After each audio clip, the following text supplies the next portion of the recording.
Fala galera, esse é o meu canal, o Six Motorsport, e agora eu comecei mais um projeto que é o podcast. E nesse primeiro episódio, nada mais justo do que o Pedro Carmo, que foi um cara que teve um papel fundamental na minha carreira, tem até hoje, e é um grande amigo. Então, seja muito bem-vindo, Pedrão. Deus, obrigado pelo convite. Satisfação estar aqui com você, velho. Muito legal mesmo. Muito bom. Pedrão, pra galera que não te conhece, fala aí, o que você faz, onde você trabalha, onde você já trabalhou? Eu sou engenheiro mecânico especializado em motor esportes. Hoje eu trabalho como engenheiro de performance na Stock Car e engenheiro de corrida na Porsche Cup Endurance. Já passei por várias categorias, tanto do Brasil quanto do exterior também. Ah, bacana. Trabalha em que equipe? Na Stock? Blau Motorsports na Stock Car. Ah, boa. Mas fala aí, vamos lá. Acho que a parte legal disso daqui é a gente conhecer as pessoas e entender um pouquinho como é que foi a carreira. Claro. E, obviamente, me diz aí de onde você tirou essa ideia, que dia que você acordou e falou, cara, quero trabalhar com corrida, gosto de corrida. Como é que foi isso daí? Me conta. Eu era muito pequeno, não lembro exatamente para te falar, mas eu sempre gostei de carro, especificamente de carro de corrida. Uhum. Então, por exemplo, quando o Ayrton Senna morreu, eu estava assistindo a corrida. E eu assistia não pela corrida, pelos pilotos, eu assistia para ver o carro. E sempre gostei de máquina, de invenção, de robô principalmente. Mas sempre minha atenção voltada para carro de corrida. Eu decidi ser engenheiro de corrida quando eu tinha 13 anos. E aí foi o foco para começar a estudar e me dedicar para isso. Caramba, com 13 anos, ensino médio, talvez? Não, eu estava na 7ª série. Ah, não, é. Era ensino fundamental ainda. Eu já queria alguma coisa relacionada à engenharia. E aí descobri o engenheiro mecânico naquela Barça antiga. Não sei se você lembra, uma enciclopédia ainda. Não. Tinha uma base pesquisando sobre engenharia e tal, que era o que meus familiares, né, minha mãe, meus primos, meus tios me falavam que quem mexia com essas coisas era engenheiro, né? Uhum. E aí fui pesquisar, descobri um engenheiro mecânico lá na Barça. E aí descobri que era um engenheiro mecânico que fazia os carros de corrida. Uhum. Eu falei, então é isso que eu quero ser. Nossa, não, muito legal. Mas aí, você estudou engenharia mecânica. Engenharia mecânica. Foi pra... UNB. Você é de Brasília, Sou né? de Brasília. A UNB é a federal lá em Brasília. E eu não tinha outra opção, na verdade, né? Só tinha a UNB que tinha engenharia mecânica. Não tinha outras universidades nem faculdade. Só tinha essa opção. E eu também não tinha condições de sair de Brasília. Sim. Então era ali. E é uma universidade federal, né? Então para entrar já é bem difícil. Então minha preparação já começou lá na 7ª série. Eu já comecei a comer livros, estudar matemática nessa idade aí. Ah, então, beleza. Você surgiu com esse desejo antes de entrar no ensino médio, mas seu ensino médio já foi, cara, já engenharia. Então, tem que aprender matemática, física, química, procurar alguma coisa mais nesse sentido. Era Enem já não, né? Não tinha Enem, mas lá tinha o programa de avaliação seriada, que é uma prova que você faz a partir do primeiro ano, e o vestibular tradicional. Não passei no programa de avaliação seriada, mas passei no vestibular convencional. Ah, não, legal. Mas foi focado, assim, eu sempre tive boas notas, estudava e tudo, mas a preparação, vamos dizer, o foco começou na 7ª série. Que aí eu já estava voltado para a prova, já sabia o que eu queria, já sabia como era. Então já foi bem direcionado. Mas e aí, beleza? Você chegou lá, entrou na faculdade para estudar engenharia mecânica, falou... Porque eu sei que isso daqui trabalha com carro de corrida. Isso. Mas tinha alguma perspectiva? Você tinha um próximo passo? Ou entrou lá e falou, cara, vou me formar e depois eu vejo? Como é que foi isso? Não, na verdade, como eu já gostava muito de carro e acompanhava a Stock Car na época, lá em Brasília tinha uma equipe de Stock Car, era a Minasser. A Minasser Racer. Então, no ensino médio, eu já conheci os caras, já ia para a oficina deles, já me enfiei lá, toda semana eu estava lá. Já com isso eu tinha 16 anos quando comecei. O envolvimento com a equipe de corrida. Como eu era lá em Brasília, minha perspectiva era trabalhar lá. Uhum. Era me formar e trabalhar lá, porque lá já tinha um grupo de engenharia muito forte, eles faziam também Fórmula 3, né, que é um carro bem conhecido pelo nível de engenharia que pede e tudo. Então, o meu próximo passo seria trabalhar lá, era o que eu tinha em mente. Voltar para essas equipes de lá de Brasília mesmo. Né? E não tinha só ele, tinha outras equipes lá também. até o automobilismo em outros níveis lá tinha... Cara, como é que era o nome? Putz, fugiu. Spider. Ah, sei. Spider. O protótipo, né? Protótipo Spider. Tinham vários lá também, tinha equipes de Spider lá, enfim. Então tinha bastante opções lá. E a intenção era ficar em Brasília mesmo, trabalhar em Brasília e me formar para lá. Mas, beleza. E aí, dentro da faculdade, você já teve algum outro contato? Focou, fez mais alguma coisa? Projeto estudantil, Baja, Fórmula? Quando eu passei no vestibular, eu fui lá falar pros caras, né? Cheguei lá na oficina deles, do AMI. Do Aminasser. Do Aminasser e falei, eu entrei na faculdade agora. Daqui a pouco eu sou engenheiro, eu quero estar por aqui. Eles, não, beleza, cai de cara lá e a gente vai conversando até você se formar. E nisso, quando eu comecei na universidade, você vê que a universidade é muito teórica, né?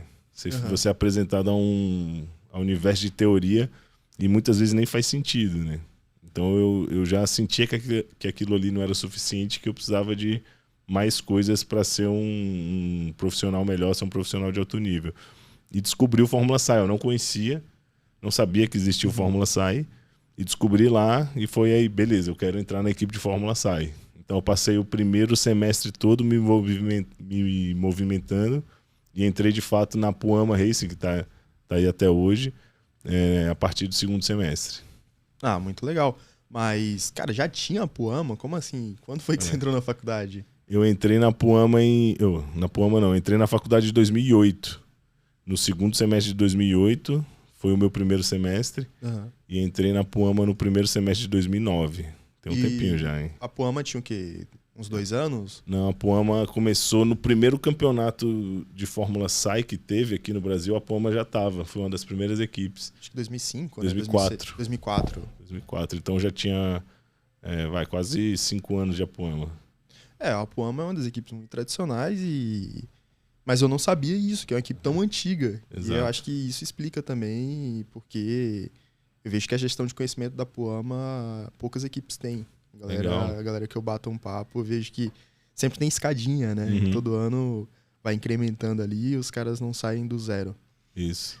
Mas... E aí você entrou na Puama, pra que setor? O que você foi fazer na Puama lá? Cara, eu entrei na Puama, deixa eu me lembrar, agora eu vou ter que buscar na memória. Putz, fugiu, não lembro qual foi a primeira área. Setor. Qual foi o primeiro setor. Mas, de qualquer maneira, a gente, naquele ano, cancelou o projeto do Fórmula SAI, em 2009 para 2010, e a gente começou a Fórmula Universitária, que foi um projeto que era uma ideia de fazer um link das universidades com as equipes de corrida. Então, você teria as universidades apadrinhadas por alguma equipe de corrida profissional e uma ponte do piloto de kart e o Fórmula 3. Então, a gente recebeu uns carros, da CBA, inclusive, e até discorre aquela Fórmula 1.6. 1.4, lá no sul. Isso, são aqueles carros lá. A gente recebeu um carro daquele. E tem asa? Tinha asa dianteira, asa traseira, tinha um câmbio Hewland. E um motor, na época eu acho que era 1.6, cara. Caramba. Um motor 1.6, aspirado. Nossa, muito legal. Aí a gente recebeu esse carro, então o foco da Puama mudou. Não era mais o Fórmula SAI, chamava Fórmula Universitária. E aí, beleza. Aí você entrou nesse Fórmula Universitária e foi pra frente? Como é que foi? Vocês conseguiram competir? Fala mais disso daí, que essa parte eu não sabia. Cara, tem até um jornal lá em casa, eu vou procurar, que a gente saiu no jornal e tudo, porque o que aconteceu? A gente voltou para esse projeto e para essa nova categoria, e você não tinha que fazer projeto, era mais o running do carro mesmo, como é uma equipe de automobilismo profissional. De automobilismo profissional. Então a gente ficou ao encargo de revisar esse carro, a gente desmontou ele todo, não teve um parafuso, inclusive motor e câmbio, que a gente desmontou, ou para revisar ou para ver como era. E a gente se dedicou 100% a isso. Só que faltaram universidades, não tinha grid. Tinham 2 universidades botaram o carro para correr, que foi a gente e a Universidade de Campo Grande. Eu acho que tinha uma no Rio também, que chegou a fazer alguns treinos e tudo, mas acabou que não formou grid. Mas nessa que A gente estava nesse processo de restauração do carro, porque o carro era muito antigo, tinha um tempo parado, não sei o quê. A gente encontrou um piloto lá de Brasília para apoiar o projeto, que é o Rafael Reis, que já foi campeão da Stock Light. Sim. Corre ainda a TCR. Tá correndo a TCR, ganhou corrida, inclusive, recentemente na TCR. Uhum. Então ele andou com a gente lá um tempo e o projeto só deu certo porque ele bancou tudo, falou, deixa que eu banco e tal, e que era muito mais barato do que qualquer outra coisa, né? Mas na época eu nem tinha noção disso. Eu vi as cifras das peças, achava um absurdo, mas depois eu fui descobrir que na verdade era muito pequeno perto de um campeonato de kart, por exemplo. Entendi. Ou de um outro campeonato de... Qualquer outro, na verdade. Qualquer coisa. Né? Qualquer coisa era mais caro que aquilo. Acho que hoje o cara andaria de automobilismo virtual e olha lá, né? Exato. Exato, porque para montar, eu acho que equivalente à época, para restaurar o carro todo e deixar bala, seria uma grana equivalente a montar um simulador de alto nível. Então... Ok, é caro, mas é muito barato para ele. Exato. Para um piloto profissional. Para um cara que, né, já vem investindo na carreira, já faz isso há muitos anos e tudo. Então o orçamento ali era muito viável, né, para quem já fazia isso. E pra gente, cara, foi uma experiência sensacional. Só que aí acabou que o projeto não foi para frente e aí a gente voltou pro Fórmula SAI depois, né? A gente ficou ali 2009, 2010 com esse Fórmula Universitária e a gente voltou a atenção pro Fórmula SAI em 2011 já. Tá. E aí você já estava quase no final da faculdade, né? Não, faltava. Eu me formei em 2014. Ah, tá. Faltavam 3 anos ainda. Uhum. E aí nesses 3 anos eu fiz 2011 e 2012 de Fórmula SAI. 2011, 2012, 2013 de Fórmula SAI. E 2014 aí eu parei com tudo e me dediquei a me formar só.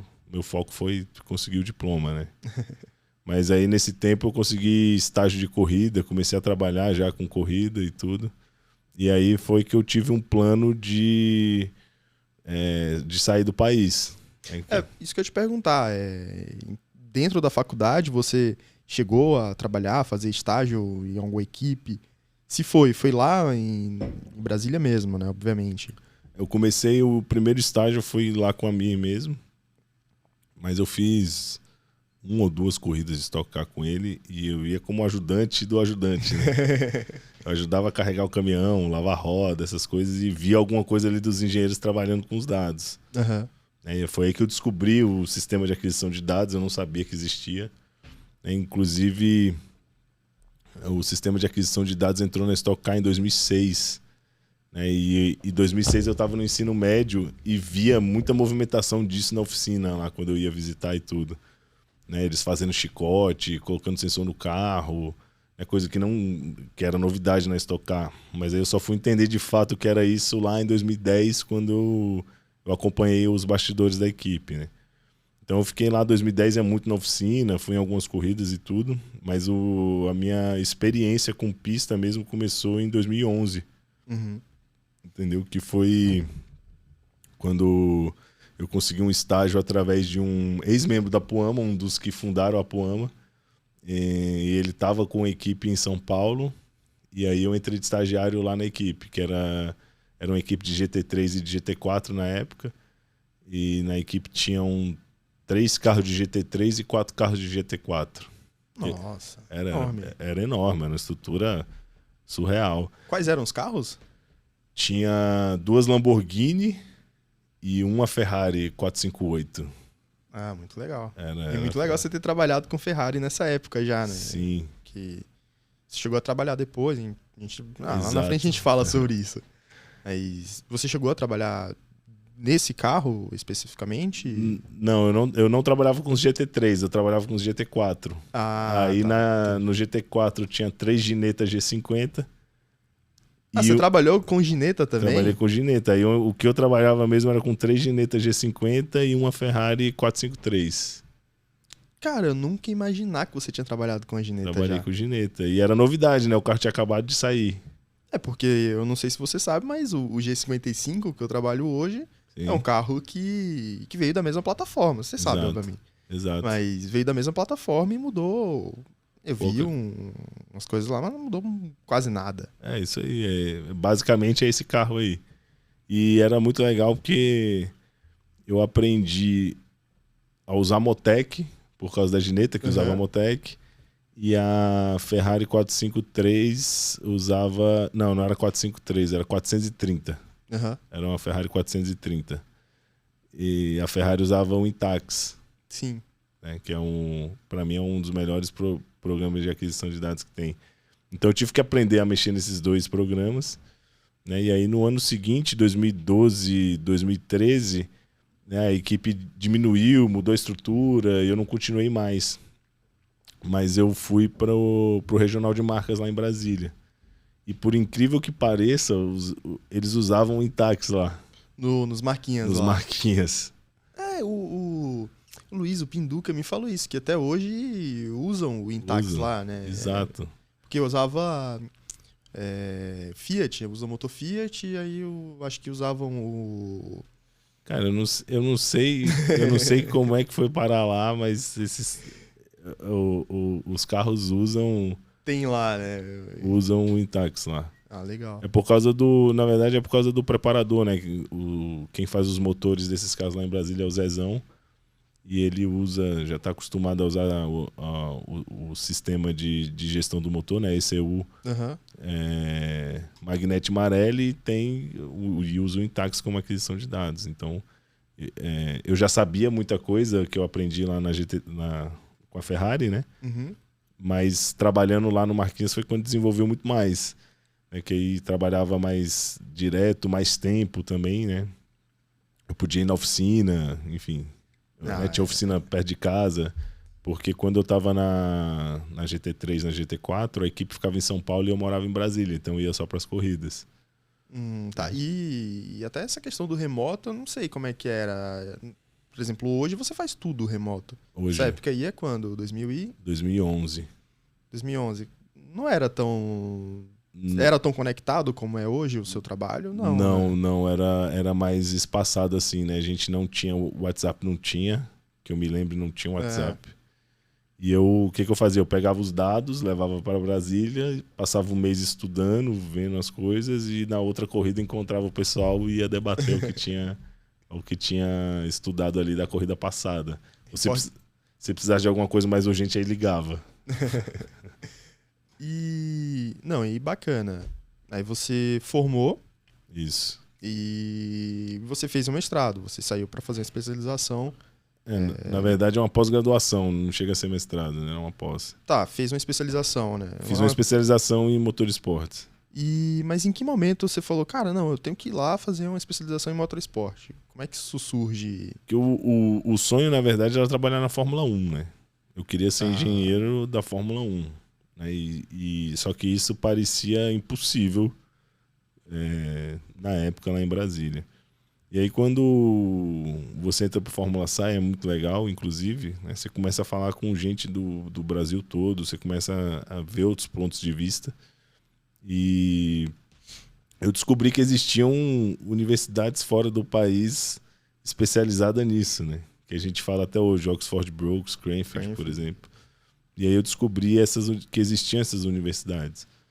Eu falei, opa, então já sei para onde que eu tenho que ir. Tem que ir para alguma delas. Só que quando eu comecei a pesquisar, a cifra, para mim, era impossível, né?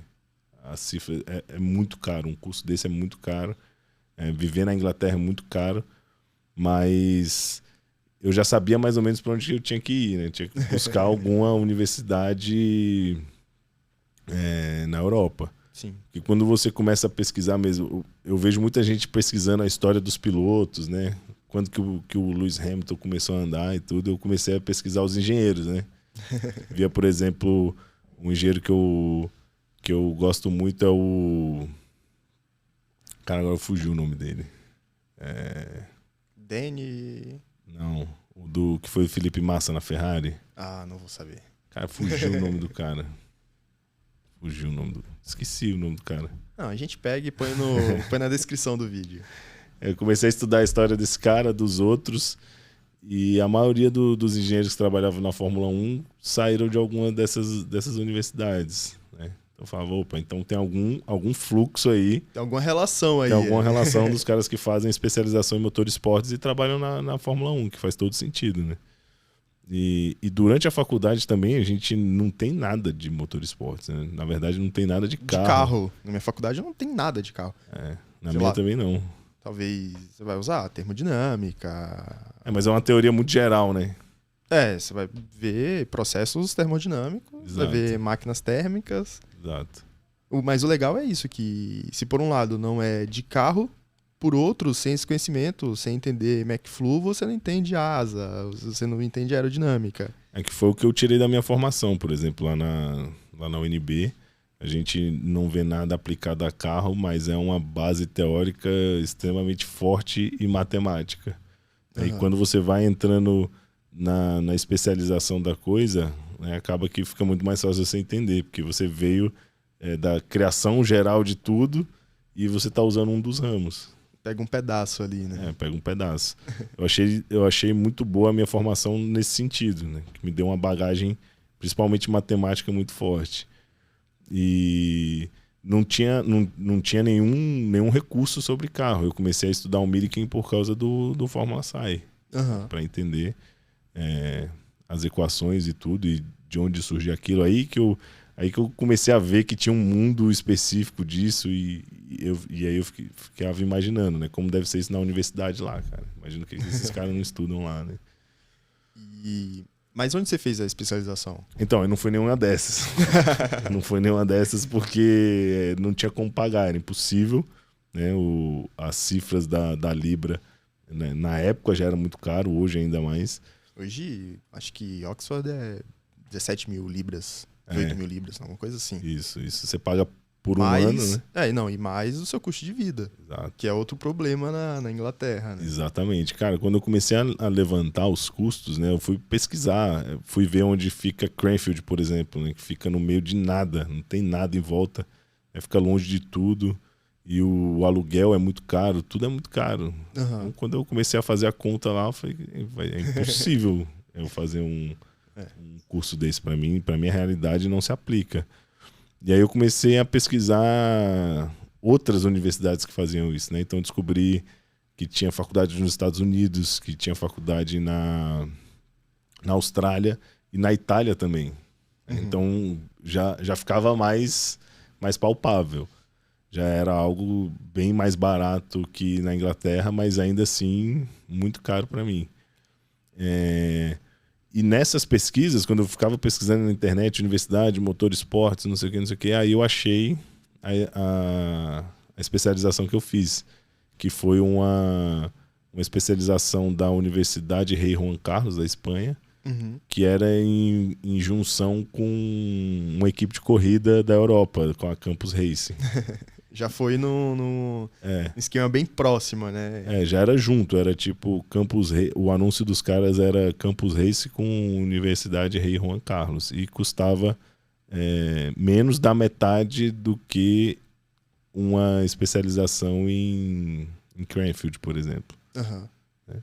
Opa, esse aqui, se eu der meus pulos, eu consigo juntar o dinheiro para ir. Aí foi aí que eu já coloquei essa outra meta para eu alcançar, que era juntar o dinheiro para conseguir ir para a Europa e fazer esse curso. E era a primeira turma, inclusive. Surgiu mais ou menos ali quando eu estava procurando. Não tinha nada antes daquilo. Tem coisa que parece que, cara, era para ser ali, né? Era para ser ali. Exato. Tem muito... Exato. E aí quando eu vi lá o valor, eram 10 mil euros. Aí, cara, 10 mil euros eu consigo juntar. 10 mil euros eu acho que dá. O câmbio estava favorável na época? O câmbio estava 3,60 na época. Então dava. Então faltava ali menos de um ano para eu me formar. Então era isso. Faltava menos de um ano para eu me formar. Eu falava, cara, vai dar. Se eu me movimentar, vai dar. Então aí o foco mudou para conseguir fazer essa especialização. E aí, o que você foi arrumar? Cara, aí nisso eu fiz, eu estava dizendo, eu fiz o regional de marcas, e nesse tempo eu consegui trabalhar já na Stocklight. Consegui, aí já não era no estágio, eu já trabalhava, ganhava alguma coisa. Já ia lá como o quê? Analista de dados, engenheiro ali do carro. Exato, só que eu não tinha me formado ainda, né? Foi até quem me deu essa oportunidade foi Amadeu Rodrigues, finado. Mas foi ele que, vamos dizer assim, apostou, né? Apostou. Falou, cara, beleza, vamos lá. Você faz os dados aqui pra mim na Light. E acabou que eu fiz corrida com ele na estoque também, porque ele tinha uma equipe de estoque principal, uma equipe de Light, né? Então acabou que numa dessas corridas, inclusive foi a última corrida no Autódromo de Brasília. O engenheiro que fazia os dados para ele, que trabalhava com ele, chocava com outra categoria. E eu fiz essa corrida na estoque principal. Né? Até contei essa história lá no podcast do Just Forma, lá com o Andrezão. Ah, bacana. Por falar em Andrezão, você trabalhou com o Andrezão nessa época, né? Foi, exato. Ah, foi legal. Com o Andrezão que você trabalha hoje. O Andrezão Gineta. Exato. Foi com ele que eu trabalhei, foi nessa equipe que eu trabalhei com ele. A Hotcar, né? Com a Hotcar, exato. Bacana. E aí eu fiz lá 1 ano de Light completo com ele, então eu já tinha uma bagagem lá da GT4, com os marcas também evolui bastante. Na Stock Light eu já estava, né, com mais segurança, já sabia de mais coisas, já ajudava bastante a equipe. E fiz algumas corridas de estoque, achei, né, muito difícil, era muito difícil, porque não tinha a segurança que a estoque exige de um profissional. Por isso que eu sempre falo pro pessoal que quer procurar a primeira oportunidade, não procura estoque. não é lugar para você começar lá. Porque eu fui, de alguma maneira eu consegui fazer algum trabalho, mas, cara, eu poderia ter jogado minha carreira fora ali. Isso que eu percebi esse ano. Porque quando eu entrei na Endurance, eu falei, cara, peraí, aqui o buraco é mais embaixo, você tem muito mais responsabilidade, tem muita coisa para fazer. E já diferente do que é uma categoria monomarca, como aqui na Cup, a Sprint Race, como você tem, sei lá, 20 carros, 40 carros administrados pela mesma equipe, você sempre vai ter alguém para te ajudar, um cara que fala, cara, não, deu esse problema aqui, eu não sei resolver. E o cara vem e fala, não, esse problema já deu, a gente sabe como resolve, fica tranquilo, traz o carro pro apoio, mostra esse dado para alguém ali, que esse alguém vai te ajudar. Ou então, não, beleza, a gente deu um problema aqui, chicote, vamos trocar esse chicote aqui, e o cara vai lá e troca o chicote para você. Então, te dá uma segurança que no início é muito difícil você ter, principalmente se você não teve esse tipo de experiência. Exato. E aí, quando eu entrei na Endurance, agora no início desse ano, eu falei, cara, graças a Deus que eu não fiz estoque. Porque se eu tivesse feito estoque no início desse ano aqui agora, a chance de eu queimar a ficha é muito grande. Justamente por isso, né? É um meio muito pequeno. Então, se você vai prometendo uma coisa, porque não é nem que você vai tentando enganar, mas é porque você acha que você tá pronto. É falta de experiência para saber que você não tem experiência. É isso aí. E aí você acha que tá pronto e fala, não, eu vou. E chega lá, você prometeu que tava pronto e não tá. Não, eu não sei fazer o chicote aqui. Eu vim pra baixar dado e a equipe espera de você, né? E a Stock Car é a principal categoria que a gente tem no país, né? Sim. Então o nível de competitividade é muito grande, o nível de exigência é extremamente alto e você tem que saber resolver as coisas na hora. Não dá pra você parar pra ir pesquisar e ver como é e aprender. Você tem que resolver naquela hora que dá o problema. E a equipe é reduzida, né? Exato. Então não tem sempre alguém pra te dar um suporte naquilo ali. Não tem. Então o que eu aconselho é você aprender o máximo que você conseguir, fazer o maior número de funções que você conseguir, não trabalhar só especificamente com dado. Uhum. Se você tiver a chance de meter a mão no carro, mete. Se você tiver a oportunidade de fazer um chicote, aprender de elétrica, enfim, se você puder passar por todas as posições que existem numa equipe, né, você vai ter bastante experiência, vai entender de um todo, e aí sim, né, você vai poder chegar na Stock Car com o pé na porta, que é o que eu costumo dizer, né? Onde você for chegar, você tem que chegar para ser o melhor, não tem, é indiscutível. Né? Então, se você não chegar preparado, é impossível você ser o melhor, e aí você queima a ficha. E aí é difícil para voltar, né? Aí é difícil para voltar depois, porque o meio é muito pequeno, então né? Aí você sai de uma equipe e vai para outra. Aí o cara que tá olhando para você vai perguntar pro cara que você tava antes. O cara já vai falar, aqui não deu certo. Né? E aí o cara não te conhece, você tá vindo de lá, a referência que ele tem é ruim. Né? Então você dar um passo maior que a perna pode te prejudicar demais. E principalmente, isso daí eu me coloco no lugar do chefe de equipe. Porque a questão é a seguinte, cara, ele tá administrando algo que é muito caro, envolve um investimento muito alto de todo mundo, do patrocinador, do piloto, da própria equipe, tem um bocado de gente que viajou e às vezes você deixa na mão de uma pessoa que não tá ainda preparada, não dá, né? Então... E o cara quer ganhar, né? Todo mundo tá ali quer ganhar. Então, se você tiver que selecionar um pequeno grupo, você tem que, cara, botar os melhores ali, né? Então, você vai apostar em alguém na principal categoria? Não faz nem sentido, né? Não dá. A não ser que você tenha dentro da equipe um programa de formação. Sim, aí é legal. Aí seria o melhor dos mundos, né? Que aí você prepara o cara, mas eu não conheço equipe que faz isso ainda. Inclusive seria um passo para as equipes darem, né? De você ter um programa de formação, que aí você sim pega um cara sem experiência, né? E não coloca uma função para ele fazer, né? Mas para ele auxiliar. E aí aprender ao longo do tempo, e você vai moldando esse cara de acordo com as necessidades da sua equipe, né? Aí sim, aí faz sentido. Se você entrar num programa de formação, sim, mas você entrar como profissional sem ser profissional, não dá. Não faz sentido. E agora já pulando aí, lá na Europa você via essa questão, tirando a sua faculdade, porque, pelo que eu entendi, segue muito nessa linha, né? Da especialização junto com uma equipe, mas daqui a pouco a gente fala disso, mas outras equipes, você via essa questão de programa de formação, dos caras trazerem, acompanhando? Não, né? Não. Eu acho que o que eu pude entender, né? A Campus Racing fez esse programa de pós-graduação justamente para ter uma base de formação, né? Tá. Porque a proposta do curso era a seguinte, você fazia 3 meses de teoria e 3 meses de prática. 3 meses de prática dentro da equipe deles. Uhum. Né? Aprendendo com os profissionais deles. E depois disso, eles te encaminhavam para fazer estágio com as equipes que eles conheciam, de outras categorias. Porque lá eles trabalhavam com as principais categorias da Europa, que era F3, GP3 e GP2, que é o caminho que todos os pilotos fazem para chegar na Fórmula 1. E então, obviamente, a equipe deve ser por aí, né? Engenheiro e mecânico deve Exato. seguir essa linha. E nessas pesquisas dos engenheiros que eu fazia, né? E também você acaba vendo como são para mecânicos e tudo, a equipe de pista de uma equipe de Fórmula 1, ela vem dessa galera que vem trabalhando desde a F3, passando pela GP3, GP2 e F1. Então o cara, quando ele chega lá na pista para ser race engineer, por exemplo, de um carro de Fórmula 1, ele já tem 10 anos de experiência com esse tipo de carro, nesse tipo de competição, né?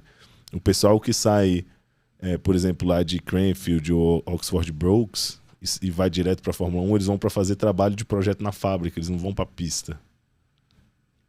Cara, Entende? perfeito isso daí, e eu acredito que assim, você tinha vontade de ir pra pista, né? Eu queria ir pra pista. Meu foco era ser engenheiro de pista na Fórmula 1, era isso que eu queria, que eu botei como objetivo. É isso que eu ia te perguntar, se você sempre falou, não, quero ser engenheiro de carro de corrida de pista, quero estar lá mesmo. De pista, sempre foi pista. Sempre foi pista. O meu desejo, meu sonho de criança era ser engenheiro de pista. Race engineer. Não, muito legal. E assim, eu vou muito nessa pegada. Na época do Fórmula Sai, sempre discutia com os amigos. Falava, pô, eu tenho vontade de trabalhar com corrida. O cara, não, eu também tenho vontade de trabalhar com corrida. Principalmente a galera do kart. Toda a equipe de Fórmula Sai tem uma galera do kart, a galera que quer trabalhar com corrida. Isso. E aí... Não, pô, eu também tenho, mas eu via que muita gente falava, não, eu quero trabalhar na fábrica. Quero desenvolver o carro. Beleza, bacana. Mas eu falava, não, eu quero pista. Eu quero estar lá enchendo o saco dos caras. Quero baixar o dado, eu quero ver, quero entender, quero mexer no carro e ver o que acontece, ver se o piloto vira melhor, quero, sei lá, fazer estratégia. Então, sempre me encantou também, e legal saber que foi algo que te encantou. Mas, beleza, agora já pulamos um bocado de coisa. Fala como é que foi lá no estágio, na Europa, Você já conseguiu estagiar? Você falou que eles encaminham. Como foi que funcionou isso? Quando eu percebi que dava para juntar o dinheiro, foi quando eu me formei. Então, eu trabalhava como freelancer de corrida aqui e fui ser engenheiro de manutenção de caminhão normal, vamos dizer assim. Então, eu trabalhava de segunda a sexta na empresa de caminhão como engenheiro de manutenção e alguns finais de semana do mês eu viajava para fazer corrida e fui juntando dinheiro. Legal. Consegui juntar o dinheiro, fiz minha inscrição e fui para a Espanha. Uhum. Só que quando eu saí daqui, eu já tinha 5 anos de experiência, com pista. Então não era calouro mais nesse ramo. Eu já trabalhava com performance, com dados, já tinha feito os cursos da Optimum-G, por exemplo. Não tinha os cursos aqui no Brasil, né? Tinha um dos cursos aqui no Brasil, o outro era nos Estados Unidos. Eu fui nos Estados Unidos fazer o curso. Você foi nos Estados Unidos fazer o curso do... Era com Cloud, Era né? com Cloud. Não, o de performance não, o de dados não. O de dados era com Gabriel, com o Manu, e tinha mais 2 indianos lá que eu não lembro o nome. O Cloud passou lá no primeiro dia, falou algumas coisas, mas deixou na mão do Gabriel, do Manu. E tinha mais esses 2 indianos lá. Eu acho que no Brasil funciona mais ou menos assim também. O Cloud dá o curso de dinâmica e o Bruno dá o curso de... De dados. De dados, Isso. Aí eu fiz... Esse não tinha no Brasil. O de dados. O de dados. Uhum. Eu fiz o de dinâmica aqui quando teve, em 2013, fiz. Geralmente é depois da competição, né? Isso.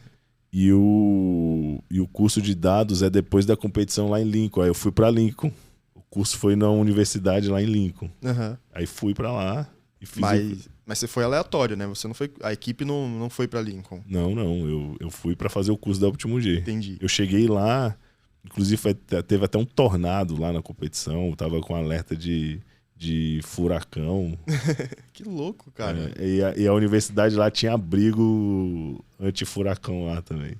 E aí você foi pra esse abrigão lá? Não, mas não teve. Não teve? Foi um dia antes, eu cheguei no outro dia, aí já tava mais de boa. Era fake news, né? Não foi fake news. Teve alguma coisa lá, voou barraca, lá na competição. Nossa. Mas eu cheguei depois, estava tranquilo, tudo. E não precisei do abrigo lá de tornado. A novela América. E aí fiz esse curso em 2014. Uhum. E aí em 2015 eu fui para fazer a pós-graduação lá na Espanha. Fiz os 3 meses de teoria, que era lá em Madrid. E é o que eu costumo falar, eu cheguei lá com o pé na porta, porque eu já tinha as minhas ferramentas de cálculo que eu desenvolvia, eu já tinha experiência de pista. Por exemplo, teve uma aula lá que o cara passou para você montar o seu workbook no Intax. Essa era a atividade. Era uma atividade. Ele deu um dataset lá e falou, faz aí um workbook com os canais que você acha importante, o que você acha que tem que ter e tal. E era um dado bem legal no Fórmula 3, cara. Tinha dado de tubo de pitot, tinha sensor de amortecedor, curso de suspensão, era assim, todos os canais de motor, de volante, de tudo, era muito fera mesmo. Né? E a galera tava assim, como é que eu abro a volta? Como é que eu faço um gráfico e tudo? E aí eu fiz um workbook para analisar piloto, para analisar performance, fiz as derivadas para fazer o histograma de amortecedor. Uhum. Então a gente teve lá uns 40 minutos para fazer o workbook, a galera tava colocando velocidade, volante e tudo, e eu tinha 3 workbooks diferentes para ver 3 coisas diferentes. Já exportava já KPI sozinho. Isso, já tinha canal para KPI, já tinha os análises de amortecedor, de histograma, já tinha o meu grip factor, já tudo, porque a linguagem lá é bem complicada, né? Então você precisa de ter uma experiência para botar os canais para funcionar, enfim. Mas eu cheguei com o pé na porta, já cheguei fazendo tudo, já tinha experiência com o Intax, e os caras assim, mano, peraí. Não, mas peraí, a linguagem que você diz do software? do programa, do Intax. Ah, tá. Para você fazer o canal matemático funcionar lá no Intax. Não é tão simples igual o Motec. Não, esquece. Esquece. É bem mais difícil. Eu abri o Intax uma vez. O Motec ele é bem intuitivo, né? Uhum. Você sem nunca ter mexido no programa, você consegue entender. O Intax não. O Intax ele tem uma linguagem dele de programação de canal. E aí você gosta disso? Eu gosto. Eu curto. É porque o poder é muito maior. Quando você aprende a ferramenta, você consegue extrair muito mais informação. Você não fica limitado àquilo que aquelas ferramentas que o software te oferece. Ele te dá um básico e a partir do básico você faz o que você quiser. É tipo Excel e Python. Exato. Excel é muito simples, você ali desenrola, mas o Python abre um leque, né? Exato. E isso foi uma das coisas, né, que já ter trabalhado com muitas categorias aqui me ajudou, né? Inclusive um dos alunos lá falou assim: pô, por que o Pedro tem histograma? Por que no dataset dele tem histograma? Aí o cara falou assim: mano, não tem esse canal, foi ele que fez. Tipo assim, Pedro, explica aí, como é que você fez isso daqui? Eu falei: aqui a gente tem o sensor do deslocamento da suspensão, você vai aqui, abre, faz a derivada do deslocamento, você tem a velocidade do amortecedor, aí você plota a velocidade em histograma. É assim que você faz. Uhum. Você não tem um sensor de velocidade do... Um sensor de histograma, um criador de histograma. Não, você faz o canal a partir de Você faz um canal matemático a partir do dado que você tem, e aí você plota isso em histograma para esse dado ser útil. Até porque se você vê isso graficamente, você não consegue entender muita coisa, né? Mas no histograma você já consegue analisar bastante. Já faz mais sentido, né? Já faz mais sentido. E tudo isso nos 3 primeiros meses, né? Nos 3 primeiros meses. Mas um conhecimento prévio, por exemplo, que também me ajudou muito. No Fórmula SAI a gente mexe muito com CAD, né? Uhum. A gente tem que fazer peça e SolidWorks, essas Sim. coisas. A gente estava tendo uma aula sobre diferencial lá, e o cara estava explicando a rampa diferencial. Né? Tá. Como é que funciona uma rampa diferencial. Não sei se a galera vai entender o que eu tô querendo dizer. Mas pesquisa isso, inclusive se você não souber, pesquisa isso, que é bem bacana, sobre a rampa diferencial. E o cara estava explicando como é que funcionava o ângulo e eu não estava entendendo. Para mim era o contrário do que ele estava dizendo. Aí eu falei: professor, não estou entendendo. Ele falou: não, olha aqui, o ângulo está aqui, assim, a força decompõe. Tá. Eu falei: cara, mas sei lá, não entendi. Fui para casa, desenhei um diferencial, desenhei uma rampa, né? Fiz lá. Uhum. Aí fui pro SolidWorks Simulation e apliquei um torque. Sim. Né? E aí vi a distribuição que o SolidWorks Simulation dava. E aí eu fiquei olhando aquilo com uma... Cara, caiu a ficha, né? Caiu a ficha. Falei: velho, entendi o que o cara tava dizendo. Os ângulos são complementares, eu tava olhando para um e ele tava explicando o outro. O outro, A diferença era essa. Mas lá, fazendo a simulação, desenhei um diferencial, desenhei uma rampa, fiz e tudo. No outro dia eu cheguei lá na aula e falei: professor, entendi o que você está dizendo. Agora eu consegui pegar um lance lá do ângulo. Realmente eu falei besteira, né? Os ângulos são complementares, eu estava olhando para essa parte, você estava falando dessa, a gente se entendeu. Ele: pô, mas como é que você chegou nessa conclusão? Eu falei: então, fiz isso daqui, abri lá o SolidWorks, botei a rampa. Aí ele falou: cara, quando é que você fez isso? Eu falei: de ontem para hoje. Ele falou: porra, mas tu desenhou uma rampa, fez tudo. Eu falei: pô, não estava entendendo, fui fazer e tal. Ele falou: cara, sinceramente, poucas as vezes eu vi engenheiro com habilidade assim de fazer as coisas tão rápidas. De CAD, de CAD, simulação, de simulação, né? Botou pra funcionar, aplicou um torque e falou: cara, parabéns, você tá num nível muito bom. Eu, pô, obrigado, mas pra mim aquilo ali era o mínimo que eu tinha que saber. Né? É trivial, né? Pô, se não souber fazer isso, mas realmente, aí você vai ver na média da galera que tá na turma, eu já tava me destacando ali naquela média da turma. E aí quando a gente foi pra parte prática lá na oficina da campus, né, aí que a diferença apareceu mais ainda, né? Porque a maioria da galera lá tinha feito alguma coisa de Fórmula SAI e foi para pós-graduação. Eu já tinha muito tempo de pista. E entre uma equipe de Fórmula SAI e uma equipe de corrida é um abismo. Né? A diferença é muito grande. Tanto de de organização, né, quanto de exigência de tempo, né, de deadline, né? Cara, isso daí eu acho bizarro, porque eu olho hoje, por exemplo, as minhas demandas e falo, cara, você tem que fazer um relatório, beleza? Tá, eu sento e passo 3 dias, viro noite. Não, noite não, mas beleza, me acabo o dia inteiro e, pô, sai o negócio. E aí eu vejo que. Eu olho pro eu de 2, 3 anos atrás, na época do Fórmula Sai, eu falava, cara, eu demoraria um mês pra fazer isso daqui de boa e entregar e ainda ia ganhar membro de destaque na equipe. Exato. Eu vejo que a galera do Fórmula Sai ainda, pelo menos na minha equipe, na equipe que eu tava e o pessoal que eu tenho contato, infelizmente ainda demora pra cair a ficha de que, cara, é papum, vambora, tem que agilizar, é pra ontem, tem que escolher um ECU, beleza, tem uma semana pra resolver isso aqui. Ah, não, tem que escolher o sistema de aquisição de dados. Bala, 3 dias tá top. Não, 3 dias não. Sim, mas assim, é pra ontem. Pra ontem. E quando você não tem um problema na pista, né? Sim. Se o carro para de funcionar hoje, amanhã, 8 horas da manhã tá em treino, né? Ele tem que estar pronto. Tem que estar pronto. Então quando eu fui para lá, e na parte prática, né, que a gente estava na oficina, aí que a diferença pro resto da turma apareceu ainda mais, né? Porque eu já tinha passado pelo Fórmula Sai, mas a maioria ali também. Mas a experiência dentro de uma oficina de corrida é que fazia a diferença, né? Então já estava mais antenado, já antecipava, né? Quando você vai revisar um chicote, por exemplo, né? Você quer que ele não dê problema nunca, né? Uhum. Porque quando ele provavelmente vai dar problema, você vai estar na pista, que é a pior hora para um carro dar problema, né? Então eu era muito mais criterioso, já sabia fazer muita coisa.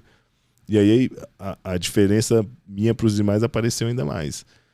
E eles tinham uma equipe de GP3 recém-formada e uma equipe de GP2 com muitos anos já, uma equipe de Fórmula 3 com muitos anos já. Mas essa equipe de GP3, ela não tinha programa de simulação de tempo de volta, de Lap Time Simulation. Tá. A equipe de F3 já tinha e a equipe de GP2 já tinha, mas a de GP3 não. Mas você diz um modelo dentro de uma plataforma ou um programa próprio? Um programa próprio, tá. Porque eles trabalhavam na estrutura de Race Engineer, Performance Engineer e os mecânicos. Tá. Era essa a estrutura deles, né? Eles tinham tudo isso. A GP2 tinha essa mesma estrutura, né? Mas tinha um engenheiro de simulação na oficina fazendo a simulação dos carros de GP2. O cara já trabalhava só com simulação? Só com simulação. Ele ia pra pista como performance. Tá. Mas na oficina ele era engenheiro de simulação. Mas, por exemplo, ele fazia outros tipos de simulação ou simulação de tempo de volta? O foco dele era... Simulação de tempo de volta do GP2. Cara, era isso que o cara fazia na oficina. E eu acredito que isso daí deveria ser super normal para todas as equipes, né? Exato. Lá as equipes trabalham assim. Quando eu vi aquilo, eu falei, cara, não é possível. Peraí, deixa eu entender. Tem um cara que só trabalha com simulação aqui. Esse daqui é o engenheiro de simulação. Interessante. E não tinha esse cara na GP3. Tinha na F3, tinha na GP2 e na GP3 não tinha, né? E não tinha porque era difícil achar alguém capacitado para fazer aquele trabalho. Uhum. Entendeu? Então eles não tinham porque estava escasso no mercado alguém capacitado para fazer aquilo. Só que isso já era uma coisa que eu olhava desde lá de trás, desde o Fórmula Sai, já era uma coisa que chamava a minha atenção. O Lap Time Simulation. O Lap Time Simulation. Mas na época do seu Fórmula Sai já tinha Optimum Lap ou era na mãozona? Não tinha nada. Não tinha nada. O Optimum Lap eu comecei a mexer lá para 2012, 2013 ali. Mas meu foco era mais os carros de corrida mesmo. Uhum. Não era mais o Fórmula Sai, mas o start para começar a estudar sobre isso veio no Fórmula Sai. Legal. É isso que no Fórmula Sai você começa, por exemplo, eu tinha super curiosidade de... Cara, deixa eu ver, no máximo aqui, se eu tiver sempre com o pico de aceleração lateral, em quanto tempo eu faço um skid pad? No melhor cenário possível. E eu acho que é um exercício legal para o cara começar a fazer um Lap Time Simulation, né? Isso. Você fazia os seus próprios programas na época? Exato, fazia. Eu comecei programando no MATLAB. Tá. Eu fazia por transferência de carga. O meu programa calculava o peso em cada roda, em cada ponto do circuito. É pesado, hein? E aí eu fui incrementando o modelo, né? Depois disso eu comecei a colocar rigidez de barra, de mola. No fim das contas eu sabia dizer se o carro tinha understeer ou oversteer. Mas aí tinha modelo do pneu. Não. Não tinha modelo do pneu. Mas tinha uma ferramenta, né, que eu trabalhava em cima da variação. É um modelo simplificado de pneu. É a variação do coeficiente de atrito com a força normal. Com a carga vertical, né? Exato. Que, cara, pô, uma conta simples, mas já te dá um norte muito bom do que tá acontecendo ali, né? Ah, sem dúvidas. É alguma informação. É melhor do que nada. Uhum. Então eu trabalhava com isso e eu mexi muito também com um chassi sim, por incrível Sim. que pareça. Já lá, 2011, 2012. Naquele tempo. Porque eu fiz, olha que interessante, eu fiz um workshop do Danny Lohan, que ele fez... Onde você fez esse workshop? No meu laptop, às 3 da manhã, lá em Brasília, de uma quarta ou quinta-feira. Tinha um workshop dele, que era lá na Austrália, né, de onde ele é. Uhum. E era às 3 da manhã, eu acordei pra fazer o negócio às 3 da manhã, conectei na internet lá, fiquei assistindo o workshop do cara e comecei a encher o saco dele de pergunta. Depois que ele terminou o workshop, com pergunta, porque era justamente a minha maior dúvida era essa, quanto ao modelo de pneu. Né, que eu falava, cara, mas você explicou o software, tudo e tal, mas e o pneu? Eu quero saber do pneu, como é que você modela isso dentro do software, de onde você tira os dados? E aí eu descobri que dentro do chassi sim tem uma ferramenta para modelagem do pneu. Aí já muda a história, né? Aí já muda a história. Eu falei, tá, eu não tenho $100 mil para fazer um teste de pneu, então eu não posso usar a sua ferramenta? Ele falou, pode, porque eu tenho uma ferramenta que desenvolve o modelo de pneu com base nos dados que você aquisita do carro. Eu falei, caraca, como assim? Aí ele começou a me explicar, tirou um monte de dúvida lá e tudo. Eu falei, cara, mas isso é genial, porque a maior barreira que eu via, né, lá trabalhando no Fórmula SAI não tinha o modelo de pneu, não tinha como pagar por esse modelo de pneu, então inviabilizava todo o estudo do carro. Sim. Porque sem um modelo de pneu você não consegue projetar suspensão, você não consegue projetar aero, você não consegue fazer nada. Você precisa saber que pneu você vai usar para projetar o carro. Só que se você já tiver alguma coisa, conseguir aquisitar os dados disso e cada vez mais você vai alimentando o software, ele consegue fazer um modelo de pneu. E aí ele me deu 500 simulações do chassi e uns dados de Fórmula 3 lá que ele tinha. Porque, no caso, deu pra todo mundo ou porque você tava tava a fundo ali querendo saber? Cara, eu não vi ele dando pra todo mundo. Não sei se ele deu depois, se era alguma coisa lá do workshop que ele deu, não sei se era, mas eu lembro que ele falou diretamente pra mim. Ele pediu meu e-mail, tudo, eu criei uma conta lá no chassi online, ele me deu 500 simulações, me mandou uns dados de Fórmula 3 que ele tinha e falou, cara, se vira aí, se você tiver alguma dúvida, me manda um e-mail. E ele é muito gente boa, isso que é legal.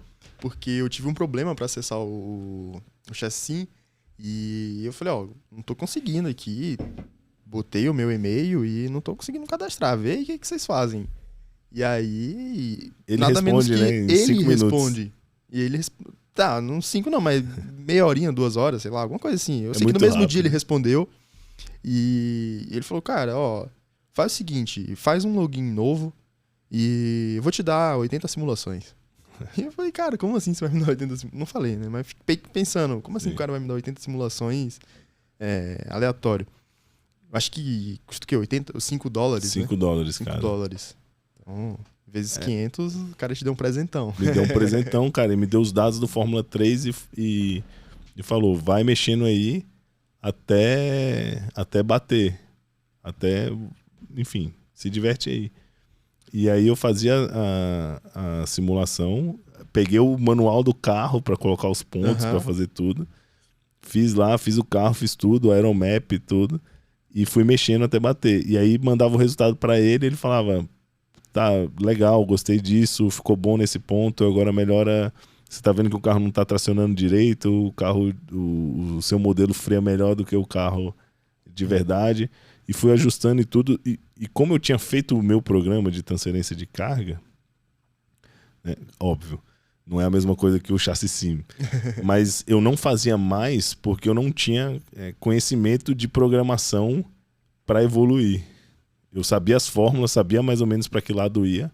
Né? O meu modelo chegou até... Eu coloquei até aero, mas eu não tinha as equações que dependiam do tempo, que são as que você usa para fazer os amortecedores.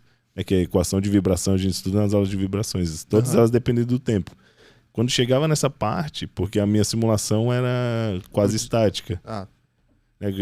Eu simulo um ponto e o ponto seguinte e o terceiro ponto e assim sucessivamente, né? Eu não estudo a transição entre eles, Sim. O que acontece entre um ponto e outro, né? O que eu posso fazer é interpolar muitas vezes, mas ainda assim é uma simulação quase estática.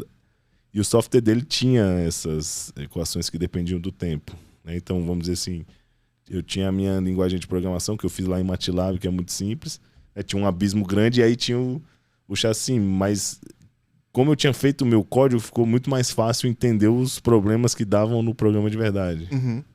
Entendeu?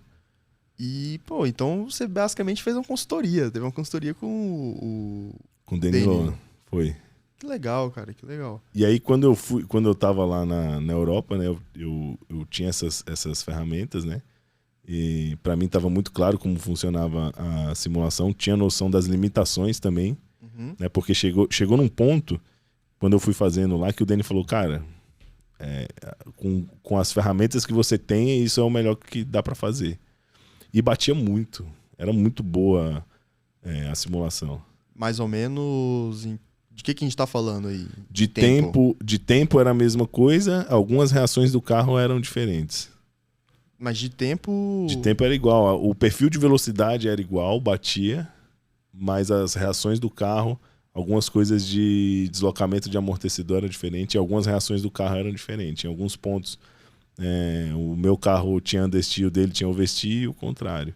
Em alguns pontos, o meu tracionava muito melhor que o de verdade. Mas aí ele falou, aí você já vai precisar de mais dados para calibrar o modelo de pneu. Ah, beleza, agora tá claro. E ele tem a ferramenta lá e realmente ele levanta a curva, óbvio que isso tem um erro, mas você consegue um modelo muito fiel lá do que é o carro. E aí você começa a prever já o que pode acontecer, né? Quando você começa a mudar o setup e tudo. Sim. Como eu tinha uma quantidade de dados limitada, eu fiz a primeira calibração. Eu ia ter que fazer várias outras, né? Com quanto mais dados. Mas eu entendi, na verdade, o processo. Né? E aí foi com essa experiência, com essa bagagem, com tempo de pista, com conhecimento de elétrica, enfim, com tudo que eu aprendi ao longo dos anos e estudei, eu consegui essa vaga lá na Europa que não tinha e eu entrei para fazer a simulação. E o trabalho era calibrar o software. Eles já tinham um softwarezinho? Eles tinham um software, o Race Sim. Tá. E... Race Sim não é o da competição do Fórmula Sai desse ano? Não sei, é Race Sim que usa lá. Ah, não, Carsim que usa. Eu usava Race Sim. E o interessante era que a diferença do chassi Sim pro Race Sim é que o Race Sim é quase estático. Tá. Ele não usa as equações do tempo. Então era muito próximo do seu programa. Era muito próximo do meu programa, exatamente. Era basicamente o meu programa muito bem refinado. Sim. Né? Porque até a questão do... no Engenharia Eficaz você viu, eu mostro os meus códigos lá. Que eu tenho um código que faz a geometria de suspensão. Né? Esses softwares têm basicamente a mesma coisa lá. Então você põe os pontos e ele te dá o centro instantâneo, o roll center, tudo. Mas já dentro da mesma ferramenta, né? Eu tinha duas. Numa eu fazia geometria e na outra eu fazia a dinâmica. Lá você coloca a geometria e a dinâmica junto. Tá. Né? E no Race Sim não tinha. Só que no Race Sim eu não fazia setup de amortecedor porque a simulação era quase estática. Né? E eu sabia dessa limitação, sabia como o software funciona. Então meu trabalho lá na oficina era calibrar o modelo do Race Sim. Cara, que loucura, muito legal. E aí você ficou lá na equipe do GP3, como é que foi daí essa transição? Você fez outra categoria lá? Eu não tinha terminado o curso ainda, porque quando me chamaram, porque o campeonato de GP3 já ia começar, né, já estava na pré-temporada e a ideia do curso era justamente essa, né, a gente fazia a pré-temporada com eles, para você ver como é o trabalho de oficina. E aí eu já fiquei lá. Uhum. Já fiquei lá fazendo a pré-temporada com eles. E comecei ajudando na manutenção dos carros, na preparação dos carros. E depois me dediquei ao programa de simulação. Cara, que legal. Mas aí depois, você fez alguma outra categoria lá na Europa? Como é que foi isso? Fiz algumas corridas de... como é que é agora? Eles chamam de... Tá mal de memória. Copa Clio. É porque tem muito tempo já, né, velho? E depois disso já aconteceu tanta coisa que falta espaço na HD, né? Copa Clio eu fiz algumas corridas lá também. Ah, é bom? Era tração dianteira? Tração dianteira. Levou a bagagem do Marquinhos aqui pra gringa. Não, e você não acredita o que aconteceu lá. Eu cheguei lá pra fazer a primeira corrida da Copa Clio e foi a primeira corrida que eles implementaram o pit stop de 2 minutos. Ah, o pit stop mínimo não tinha? Não tinha. Era corrida, os caras faziam e tudo. E quando eu fui lá fazer essa corrida, não tinha esse... Uhum. Foi a primeira corrida que teve isso. E eu fazia isso na Mercedes. Aqui, no campeonato de Mercedes já tinha. No campeonato de GT3 e GT4 lá tinha. Então você já tinha Eu já tinha a manha do negócio. E a primeira coisa que eu fui fazer é descobrir que linha que começava a contar o pit stop. Os caras não tiveram esse... A maioria das equipes não teve esse cuidado. Tava eu e um outro engenheiro que trabalhava na equipe comigo na campus também. E eu falei pra ele, cara, vamos matar a pau nisso daqui, velho. Porque os caras não deixaram claro que linha que era, se era lá se era lá onde começava a velocidade, limit. Onde começava o pit limit, ou se era ali, né? E a maioria do pessoal pegou onde começava o pit limit e era mais pra frente, né? Geralmente é sempre assim, né? Pelo menos no Brasil. Era assim. E aí, quando depois do pit stop, o piloto que o meu amigo estava fazendo estava liderando a corrida e o piloto que eu estava fazendo estava em sexto na corrida, né? E aí, depois do pit stop, estava primeiro e segundo. e o outro cara da outra... Só não tomaram punições nós e uma outra equipe. Nossa. E aí tava a gente primeiro e segundo e os caras terceiro e quarto. Também tava lá atrás, 15º, 12º e apareceram porque muita gente tomou punição. Eles tinham entendido já mais ou menos como é que funcionava, né? Só pra galera que não tá entendendo isso daí, alguns campeonatos a gente tem limitação de tempo mínimo de pit stop. Então, hoje aqui que a gente tá fazendo lá na Porsche Cup, esse final de semana, a gente tem um pit stop mínimo de 6 minutos. E esse tempo mínimo, ele corresponde a desde uma faixa que tem lá que diz, aqui é a entrada de box, até uma outra faixa que diz que é faixa de saída de box. Então, a gente entra com o carro, faz o serviço e a gente vai durante o treino já pegando o tempo de saída do nosso box ali até a faixa. Então, foi isso aí que não tinha lá, né? Não tinha, foi a primeira corrida e a experiência aqui no Brasil ajudou lá, né? Legal, cara. Foi muito legal isso. E o cara que sempre andava lá atrás, nunca tinha conseguido o pódio, chegou em segundo na corrida. Que era o piloto que eu tava fazendo. Foi bem legal isso. E você passou quanto tempo na GP3? Eu fiquei lá em 2016, o ano. E aí depois você fez o quê? Cara, você veio pro Brasil? Aí eu vim pro Brasil, né? Minha intenção era seguir e ir pra Fórmula 1, né? Só que não tive adaptação na Europa, não consegui me adaptar lá. E aí eu preferi voltar pra cá. Mas, cara, agora vamos lá. Sinceramente, você acha que tinha condições de chegar na Fórmula 1? Total. Se eu tivesse continuado lá, eu não sei quando, mas ia ser a progressão de carreira. Em algum momento, né? Em algum momento isso ia acontecer, porque, que nem eu te falei, é o normal dos funcionários que estão na pista hoje, eles vêm dessas categorias. Então elas servem de categoria escola não só para piloto, mas para o staff também, né? Para os mecânicos e para os engenheiros. Então você acredita que, cara, dá para ir hoje um brasileiro... Você acha que mudou muito essa realidade? Dá para o cara ir para lá e, eu vou, sei lá, fazer uma especialização aqui, vou começar no GP3, na Fórmula 4, até mais... Exato. Deve ser mais fácil de entrar, imagino. Com certeza. Então você acredita que dá? Sem dúvida, porque o que eu vejo, né? Principalmente o pessoal que me manda mensagem no Instagram, que troca ideia comigo e tal, né? O pessoal olha muito para a parte teórica da coisa, né? O pessoal fica muito preso na teoria, no modelo matemático, nessas coisas que é fundamental, tem que ter. Sim. Mas se você quer trabalhar na pista, você imagina, a gente estava falando disso. Tava falando da Stock Car, né, que eu falei que para você não ir para Stock Car para ser a sua primeira experiência. Agora você olha para Fórmula 1. Faz sentido uma equipe de Fórmula 1 pegar um cara que não tem experiência de pista e colocar lá? Não faz. A gente tá falando da principal categoria do mundo. Não, surreal isso daí. Então, se você quer ir para Fórmula 1 trabalhar na pista, né, a Fórmula 1 não tem que ser o seu primeiro emprego de pista.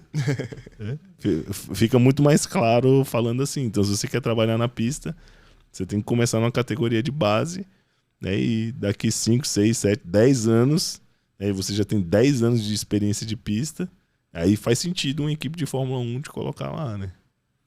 E isso tá bem claro quando você olha no Motorsport Jobs. Tem alguns sites que tem algumas vagas de emprego, principalmente na Europa, né, e nos Estados Unidos. Isso. E no Motorsport Jobs sempre aparece vaga de equipe de Fórmula 1.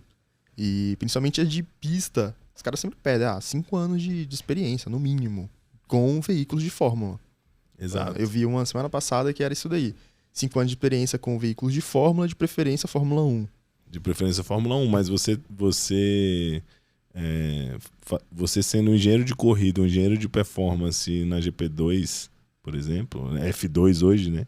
Uhum. Você já está muito próximo do que os caras trabalham, que a diferença é que na Fórmula 1 você tem mais pessoas fazendo aquilo dali, né? Então, mas o trabalho é basicamente o mesmo, né? E se você pode sair de engenheiro de performance da GP2, por exemplo, e trabalhar como engenheiro de dados na Fórmula 1. Sim. Daqui a pouco você já é engenheiro de performance na Fórmula 1, daqui a pouco você é Racing Engineer na Fórmula 1, que é o caminho que costuma acontecer. Explique aí pra galera o que seria essa diferenciação do que é engenheiro de dados, Racing Engineer. Explica pra galera aí. O engenheiro de dados, ele trabalha normalmente com o sistema de aquisição, deixando ele confiável e funcionável durante o final de semana, né? Uhum. A gente está falando o tempo todo de dados, de tudo. Então você tem um sistema que aquisita esses dados, né, que tem os sensores, enfim. Você tem todo um operacional do sistema. Uhum. Esse cara normalmente trabalha garantindo que isso funcione, que esteja calibrado os sensores, principalmente, e diagnosticando falha. Sim. Né?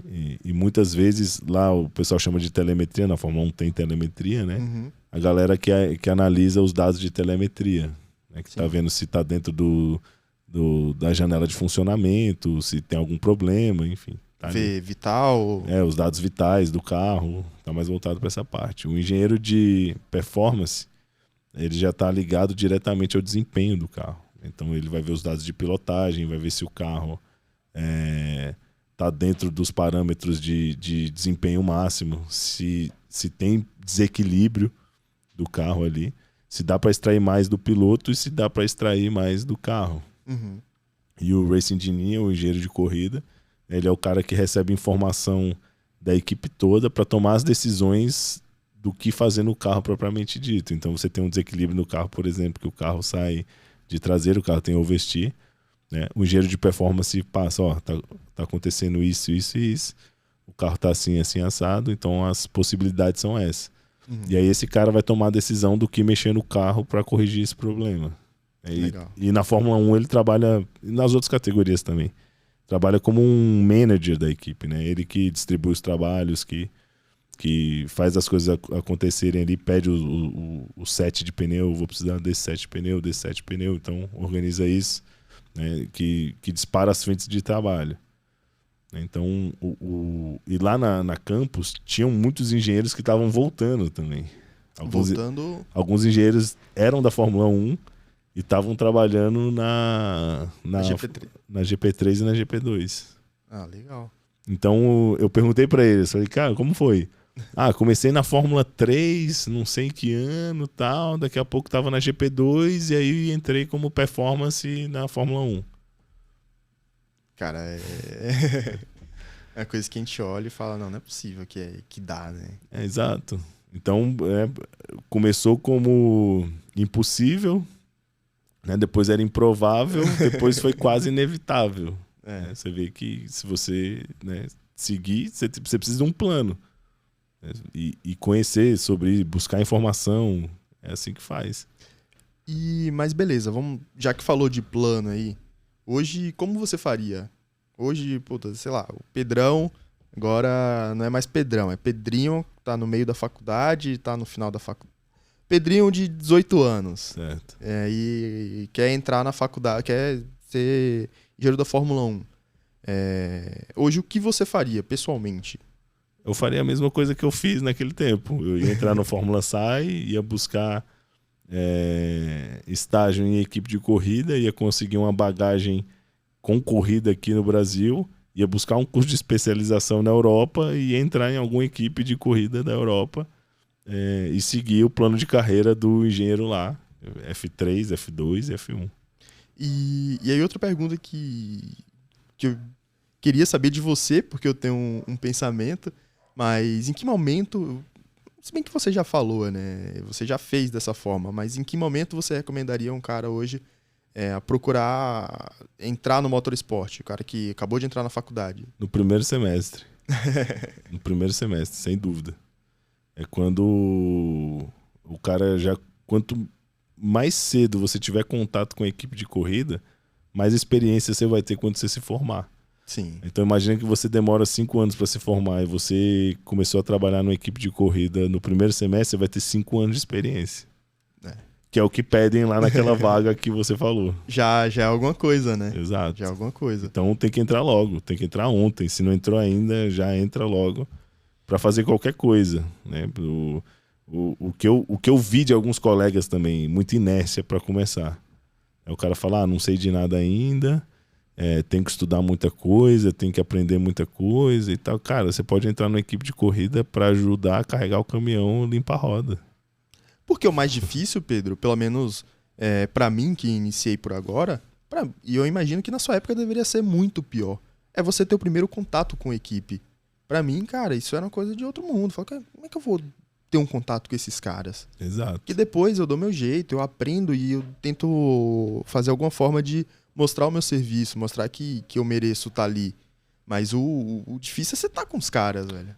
Porque quando eu comecei mesmo, isso que eu falo que você tem que entrar, você tem que se movimentar, porque aí o que você estuda na faculdade, você já vai ter alguma coisa que você viu lá. E o contrário também, quando você vê na faculdade, você vai saber como levar para lá.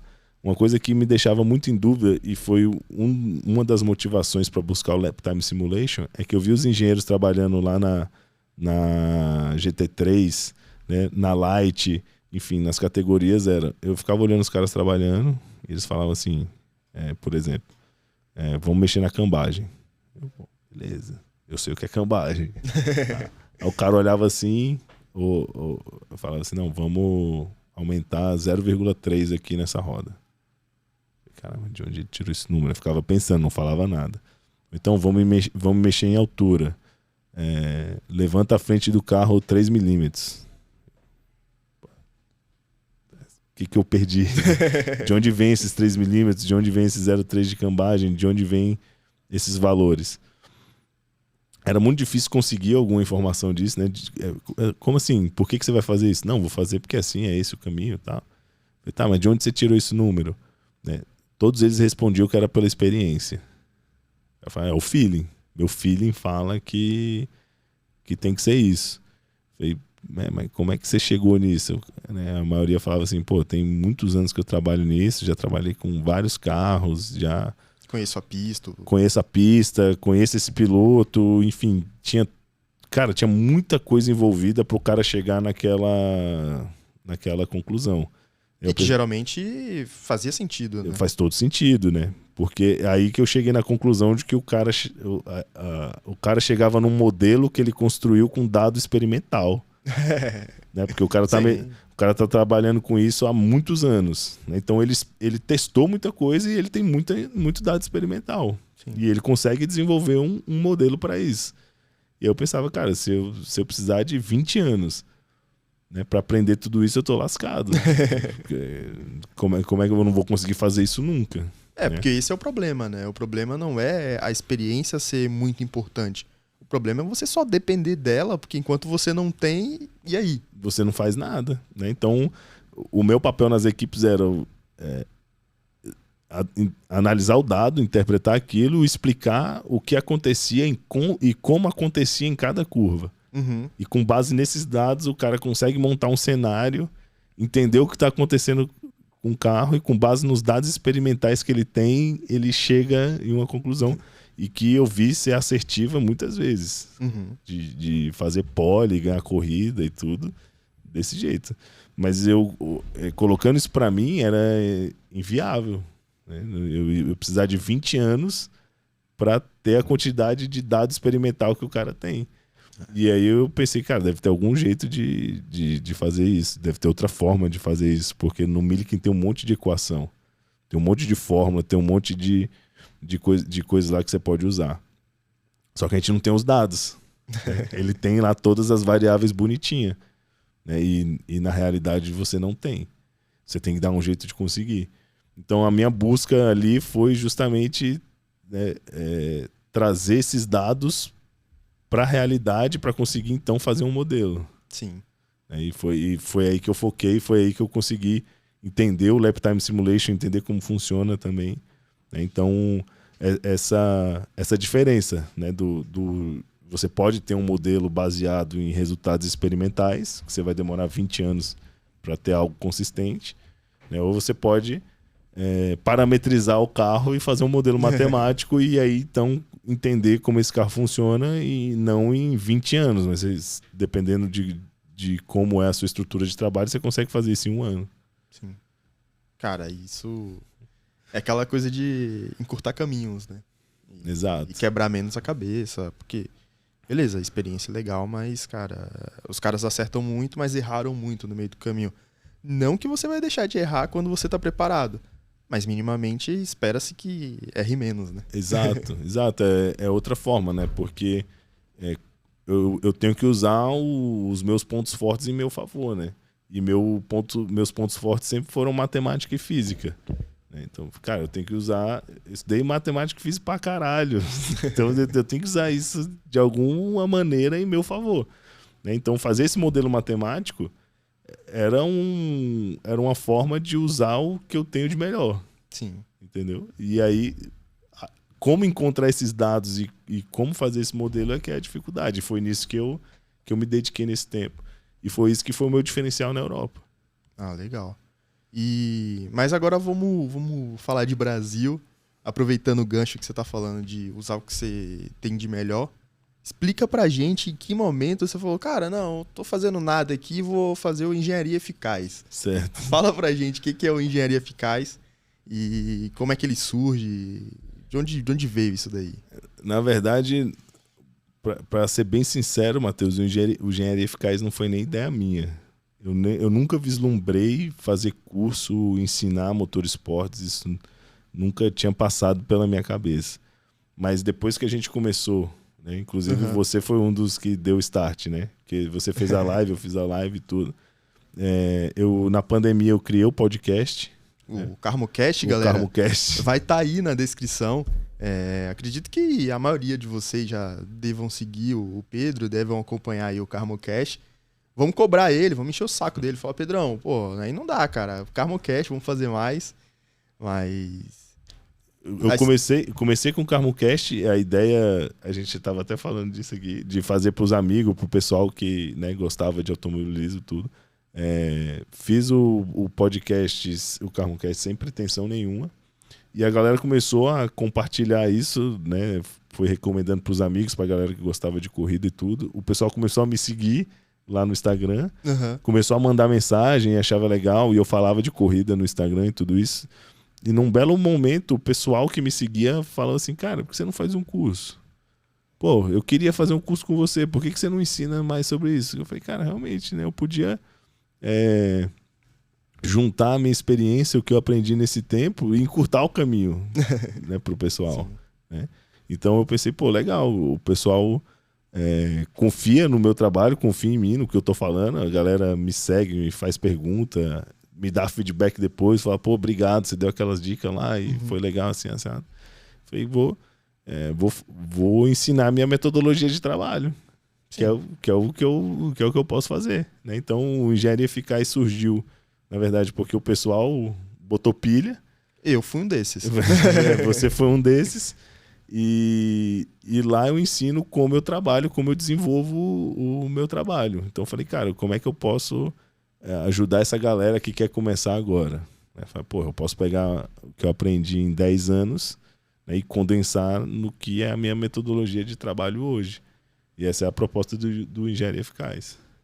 Não, é muito legal, velho. Você fez, você teve contato, né, você viu como é, né? Então, se fosse para resumir o Engenharia Eficaz, eu diria que é um manual do motor esporte. Isso que é legal, porque tem que bater no peito. Na verdade, tem que ter muita confiança para poder bater no peito e falar isso. Cara, eu assino embaixo. É por aí mesmo. É porque o que eu ensino lá não é nada que eu acho, que é o que eu vivo, né? Sim. Eu vivi o Engenharia Eficaz e eu cheguei nessa metodologia de trabalho ao longo desses... Esse ano vai fazer 11 anos, ao longo de 11 anos na pista, né? Então aquilo que a gente falou agora do cara que tem 20 anos, né, de experiência com corrida, que demorou 20 anos para fazer um modelo baseado em dado experimental, né, eu desenvolvi o Engenharia Eficaz com a metodologia que eu demorei 11 anos para aprender, né, para desenvolver e para chegar em algo que eu realmente uso como uma ferramenta de trabalho. Basicamente você pegou os dados experimentais, condensou num paper e publicou para a comunidade acadêmica. Exato. Foi mais ou menos por aí. Essa é a proposta do curso. Mas, beleza, explica pra galera, assim, eu sei como é que funciona, Sim. Mas, é um curso de análise de dados, é um curso de suspensão, é um curso de fazer remap. Não é nada disso. Não é nada disso, né? O Engenharia Eficaz é voltado para quem quer trabalhar na pista. Então, que é o trabalho que eu desenvolvo hoje. Então eu levantei, com base nas dificuldades que eu passei ao longo desses anos, os pré-requisitos que o engenheiro de pista tem que ter para desempenhar um bom trabalho. Uhum. Então lá eu tenho uma parte de nivelamento teórico, né, que é onde eu mostro onde eu busquei o meu conhecimento teórico e como eu estudei isso, né, como eu desenvolvi a minha base teórica. E aí tem o desenvolvimento da metodologia prática de pista, né, que aí seria como aplicar esse conhecimento que você estudou. Então a gente fala lá do Millikan, de outros livros, né, de como estudar e como faz. E depois eu mostro as ferramentas que eu desenvolvi, teóricas. Inclusive você viu o meu código lá. Eu cheguei a mostrar os meus códigos lá, os primeiros que eu desenvolvi. E depois a metodologia de como aplicar isso na pista. Então a gente vê desenvolvimento de setup, né, como é que você faz os relatórios, o que tem que ter. A gente fala muito de canal matemático, como extrair mais dados da análise de dados. Né? Exato, como extrair mais informação da análise de dados, as ferramentas que você usa isso, para no fim você de fato conseguir diagnosticar o que está acontecendo com o carro e conseguir evoluir esse carro. Então não é por exemplo, você vai olhar o volante e vai ver isso, não é análise de dados, não é dinâmica veicular também, eu não vou falar das fórmulas e tudo, eu vou desenvolver uma metodologia que vai servir tanto para o Fórmula, tanto para o turismo, tanto para qualquer coisa que você for trabalhar. É como você vai desenvolver um trabalho para extrair as informações, para entender o que está acontecendo e aí você fazer de fato um carro melhor cada vez que você estiver na pista. E o legal do Engenharia Eficaz é que ele não tem pré-requisito, né? Isso. Você traz numa linguagem ali de uma forma com que, assim, cara, eu tenho isso daqui, é dessa forma, é por aqui. Tem como se aprofundar mais em um ponto aqui, mas aqui, você vai nesse livro aqui, nessa página aqui, e olha lá. Exato. Então, eu acho que o muito legal do engenharia eficaz é que, se por um lado ele não tem pré-requisito, por outro, ele não é pro cara que, cara, eu vou lá e eu vou pegar tudo mastigado. Não, você vai dar a sua experiência, coisas que o cara não descobriria sozinho. Exato. Mas por outro lado, cara, é um negócio que você faz uma engenharia eficaz e você passa ali pelo menos mais 2 semanas, assim, procurando horas no seu dia, procurando um momento pra encaixar pra você estudar, que você fala, não, aquele negócio que o Pedro falou é muito legal, vou lá, eu tenho que pesquisar isso aqui, eu tenho que ler isso aqui, eu tenho que ir lá no Millikan, tenho que voltar. Ah, não, tenho que voltar em vibração lá na faculdade, que eu fiz mal feito, e eu tenho que estudar vibração de novo pra eu voltar e procurar um negócio que o Pedro falou que tá no Millikan, pra eu voltar e entender um pouco melhor aquela questão que o Pedro falou no curso. Então, assim, eu gostei que é tudo muito amarrado, né? Tudo... Você vê que eu venho desenvolvendo uma linha de raciocínio e no final a gente amarra tudo e pá, né? Você vê, pô, então é assim que funciona a coisa, né? Então isso é legal. Para quem não tem experiência nenhuma, inclusive ex-alunos falam isso, que o cara nunca tinha ido na pista, não entendia, ele chegou, já sabia como funcionava uma equipe de corrida, onde que ele tinha que se posicionar, o que que a equipe esperava dele, o que que ele tinha que fazer. Então o cara chegou lá super desenrolado, a galera falou, pô, massa, legal, vem trabalhar. Opa. Vem trabalhar com a gente. O cara nunca tinha ido, nunca tinha pisado na pista, né? E por outro lado, se você tem experiência, né, você vai ver um outro ponto de vista, né? E você já vai ter vários dados experimentais e fica mais fácil ainda alimentar o sistema, né? Com mais dados, quantos mais dados você tiver. Então, o que eu acho interessante do engenharia eficaz é isso. Se você está determinado e não sabe nada, né, você vai ter um start sensacional e vai estar preparado para muitas coisas. Se você já sabe muita coisa, você já vai ter um banco de dados enormes para processar e chegar em várias conclusões que talvez você pudesse não ter visto. Então... Só que é que tá, eu fiz num formato, era a gente ao vivo, o Engenharia Eficaz, tinha uma turma e tudo mais, mas e aí, vai continuar esse formato? Solta uns spoilers aí pra gente, vai. Na verdade, esse formato vai mudar, né? Eu fiz o Engenharia Eficaz gravado, né? Com a qualidade, né, que os alunos eficazes merecem, né? De áudio e vídeo. E eu vou fazer uma assinatura anual. Então vai ter um acompanhamento anual dos alunos eficazes ou dos engenheiros eficazes, que a gente vai ter os módulos, né? Você vai assistir online lá as aulas, a gente vai tirar dúvida, vai ter live comigo para tirar dúvida, né? E a partir daí eu vou lançar exercícios e aprofundamentos e conteúdo extra para você, né, ganhar mais horas de experiência nisso, né? Porque no primeiro formato eu te mostro, né, o que você tem que fazer, mas aí cabe a você correr atrás disso. E nesse novo formato eu vou trazer muita coisa para você fazer, né? Sim. Você vai me devolver isso, eu vou te dar um feedback, então vai ter um desenvolvimento prático disso aí ao longo do ano. Cara, isso é fantástico, assim, é uma mentoria praticamente. É uma mentoria, exato, é como se fosse uma mentoria. Você vai fazer o que o Dani fez contigo. Exato. É isso Só aí. que mais perto e sobre outros assuntos também, né? É isso, mais global, né? Incorporando vários conhecimentos que você tem que ter, né? Não só esse, né? Desde como funciona a equipe de corrida, passando por chicote elétrico até o código, né, para dinâmica veicular. Legal. Pedrão, acho que é isso. A gente já tá falando aqui há bastante tempo. Mas a gente tem que trabalhar, né? Tá ficando tarde também. Exato, tem pista amanhã. Cara, muito obrigado. Foi realmente um prazer estar com você aqui. Acredito que a galera que tá ouvindo também tá gostando muito, tá interessante. Aquela coisa, você tá encurtando o caminho, porque o cara tá ouvindo aqui e coisas que ele teria que quebrar a cabeça sozinho, ele vai aprender por... vai aprender ouvindo a gente aqui, trazendo essa sua história de vida, suas experiências. Certeza. E, cara, muito obrigado. Quer deixar alguma recomendação? Fazer igual o pessoal do Just Fórmula. Just Fórmula, ó, Andrezão, eu quero você aqui comigo pra gravar um episódio comigo. E eu vou fazer igual você faz. Quer deixar alguma recomendação de livro, de material de estudo? Primeiro eu quero te agradecer, né, por você contar comigo, confiar em mim desde o começo, né, e também eu tenho muito orgulho de você pela carreira que você vem trilhando, né. Eu te vi lá, você começando, tava na primeira turma do Engenharia Eficaz, né? Hoje você já está na pista aí, trabalhando, enfim. Muito legal ver isso.